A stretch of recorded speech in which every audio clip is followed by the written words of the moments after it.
Poodle is a very old hunting dog of unknown origin.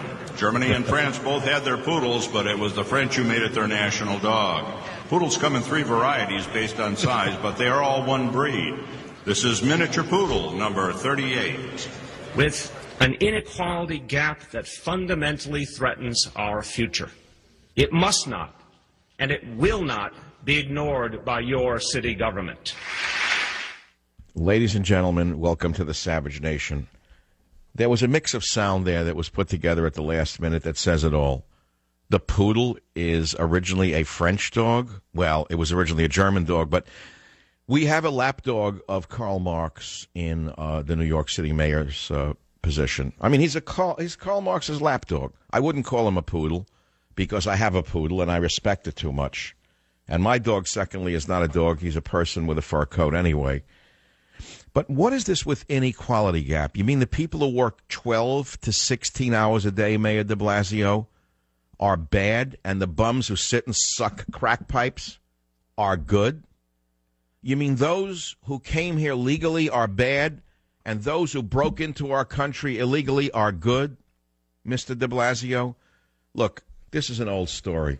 The Demagogue is an old story. It's been around. Well, I should play Sympathy for the Devil by the Rolling Stones, and you'll get the picture, because I would tell you I've heard it all before. This is nothing but sympathy for the devil of Marxism.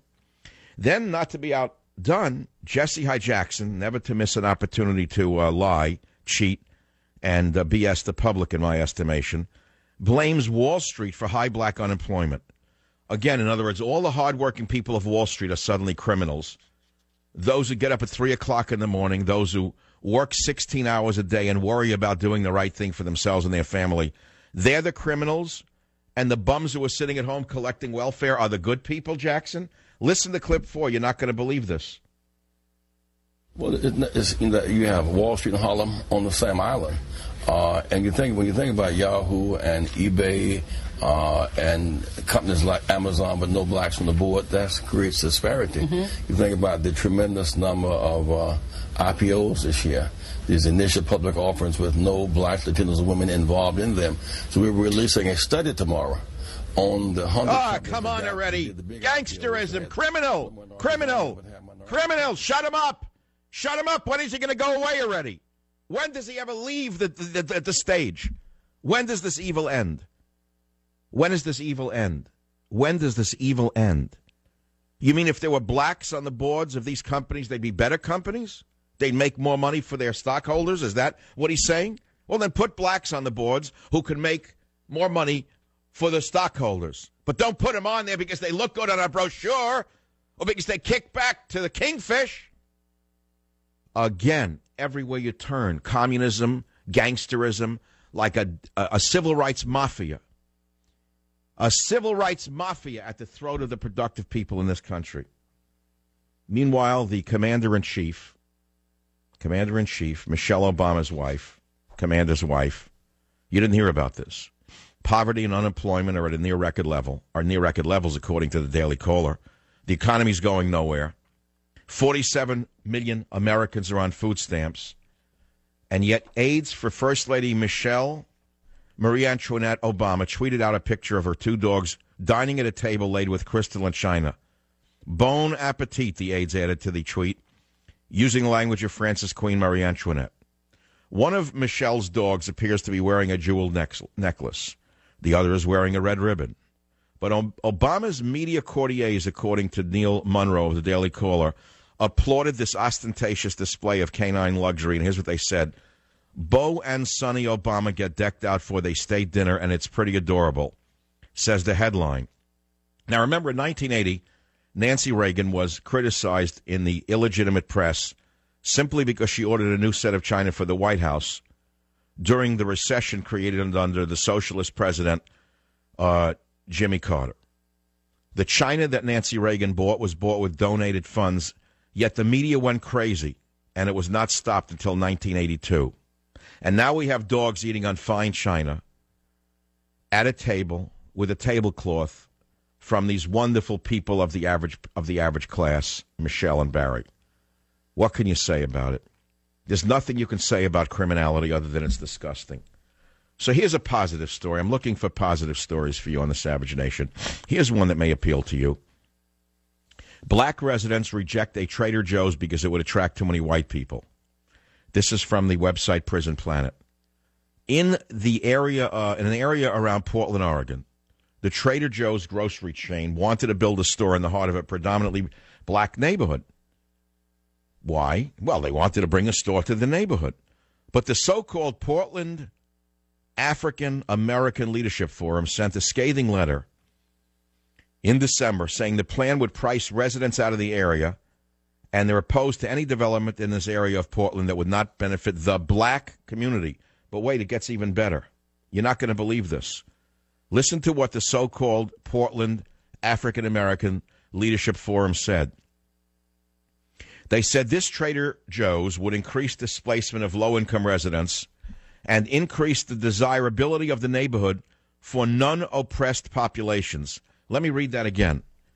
If they open the Trader Joe's in a slum, in other words, on an empty lot filled with, let us say, empty crack pipes, needles, surrounded by crack houses, this is no good for the black community because it would increase the desirability of the neighborhood for, quote, non-oppressed populations, meaning white people.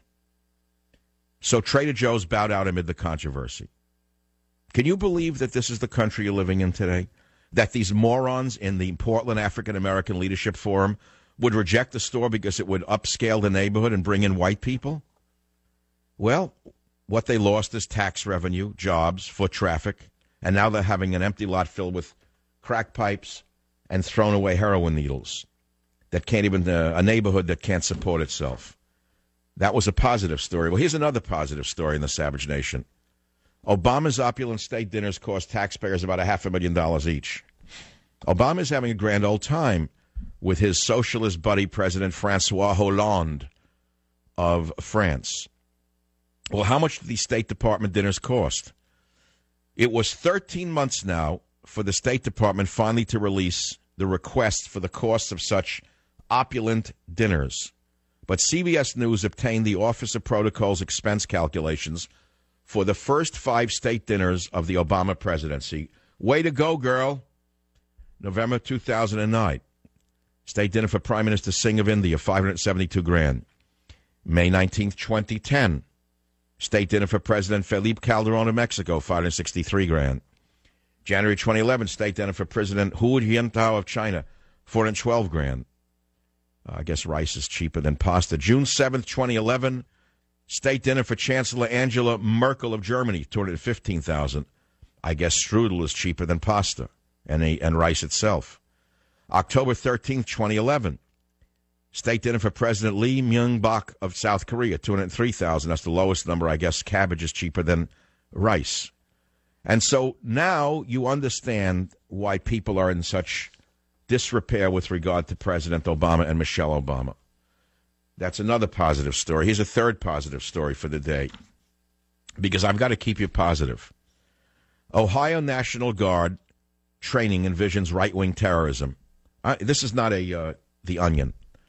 Documents from an Ohio National Guard training drill conducted last January reveal the details of a mock disaster where Second Amendment supporters with so-called anti-government opinions were portrayed as domestic terrorists. And so the National Guard trained to put down these people. And who are these people? Mainly white men who believe in protecting gun rights in the Second Amendment. And so they trained to arrest them. In this disaster preparedness scenario, 2 employees were said to have poisoned school lunches with mustard gas, acting on orders from an imaginary white national leader with an imaginary name, William Pierce. Now, I want you to understand we're living now through a rise of al-Qaeda, a rise of Islamofascism, and the Ohio National Guard is preparing to disarm and fight white men with guns. Let's see, that's the positive news, and I haven't even begun with the negative news. It's 15 minutes after the hour. You're listening to The Savage Nation. The phone number here is 855-400-7282. 855-400-7282. If you care to talk about yesterday's show, because I'm getting a lot of emails on it, about my dream of being in an old pickup truck with Barack Obama and inviting him to a Chinese meal where we could finally put down some of this distrust and distemper in America if the president would only answer 12 or 13 questions that are plaguing about 30 million Americans who have not yet been drugged into submission. 855-407-2882. I'll be right back. This lie about non-equal opportunity. We have a black president, a black attorney general. Most of the government is black. And there's the con man, Jesse I. Jackson, still mumbling about inequality. I can't stand it anymore. My life was stolen from me because of affirmative action. To the betterment of America, I might say. But that was not the intent of the ACLU and their black friends who said white men need not apply. They said white men need not apply. You may be an immigrant son. You may have 2 master's degrees and a PhD. You may have written X number of books. You may have an A average, but you know what? We don't want you because you're not black. You're not Hispanic. You're not gay. You're not an illegal immigrant. So don't apply. So they said you'll have to put your future on hold. I don't care who you are. Affirmative action is un-American. Affirmative action is communism, pure and simple. Outcome-based hiring, outcome-based scholarships, outcome-based hiring, outcome-based board leadership, outcome-based writing, reading, and arithmetic. And that's why America is in decline, because of advancing people who are not qualified at every level. As I said to you before, I'm a proud graduate of the University of California at Berkeley, where I earned my PhD. Earned. It was not given to me. I didn't buy it. Earned. And as the years went on, it became increasingly dominated by Chinese people, and I said, good for them. They earned it. They weren't let in on affirmative action. As a matter of fact, the race haters at University of California system excluded Chinese who were getting too many A's. They said, we have too many Chinese. We need more blacks, Indians, Hispanics, gays, lesbians, who have lower qualifications. But that's what affirmative action will do. I said, that's crazy. Let it be 98% Chinese if they earn their way in. So this is not about race. This is about true equality. Because I wrote this 30 years ago. Without quality, there can be no equality. Go tell that to these con men in silk suits who are still screaming about inequality and affirmative action. I only wish the corporations would speak the way I do and say, you know what? Get the heck out of my office. Go take your protest and shove it. We'll throw you in prison if you wreck our company. We've had enough of this garbage. 50 years of it, we can't take it anymore. That's why the country's crippled from these gangsters. It's like a mafia, a civil rights mafia. Race everywhere you turn. Everywhere you turn, race. A black president, a black attorney general, 50% of the government black, still screaming. Still the same story. When does it end? Tell me when it ends. Yeah, we've gone, as I said to you, from I have a dream to I have a scheme. That's who these people are, like Jackson, in my opinion. Con men. They've taken Martin Luther King Jr.'s legacy and dream for equality and hijacked it and turned it into a scam. Threatening people is all they do. You do it my way. You know, it's like you used to watch The Sopranos. Give me 4 no-show jobs, 4 fake carpenters, 4 fake plumbers, and we'll be happy. What do you think? Money doesn't get kicked back up to the top? What do you think it goes for jobs? You don't think it goes into the kitty of the organizations that a guy like him runs? How do you think the organization that he runs gets so fat?